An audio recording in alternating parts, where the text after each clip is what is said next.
Kama mnavyofahamu, Baraza la Mazingira linasimamia mambo ya mazingira Tanzania bara, na tunapoelekea kwenye maadhimisho ya siku ya mazingira duniani, kauli mbiu yetu ni mazingira yetu na Tanzania ijayo, tuwajibike sasa, dhibiti matumizi ya plastiki. Kwa hiyo katika tunapoelekea huko tunazidi kuelimisha umma kuhusu matumizi ya plastiki, lakini vile vile fursa zilizopo kwenye urejeshaji wa taka.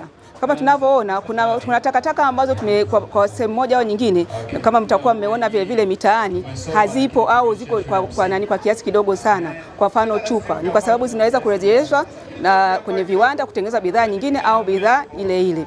Lakini bado kuna changamoto kwa upande mwingine kwa Baraza la Mazingira. Ukiangalia uchafuzi bado upo kwa upande mwingine, kwa sababu kama tunavyofahamu kwenye sheria yetu au kanuni yetu ambayo inakataza matumizi ya mifuko ya plastiki, unakuta bado kuna mifuko ambayo inaendelea kutapakaa, na hii ndio inatuletea changamoto kubwa.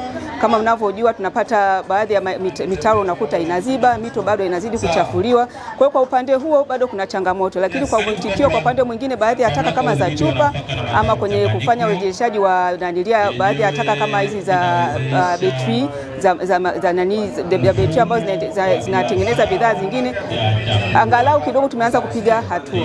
Kwa hiyo nitoe wito kwa wananchi kwenye plastiki ambazo zimekatazwa tusitumie, kwa sababu athari yake bado ni kubwa kwenye mazingira yetu, kama tunavyoona kwenye mito, kwenye mitaa yetu. Na zile ambazo tunaona zinaruhusiwa, basi tutaidi kupunguza matumizi ya baadhi. Kama tunashindwa kabisa, basi tutumie tena au turejeleze. Nemki TV, mazingira yetu, uhai wetu.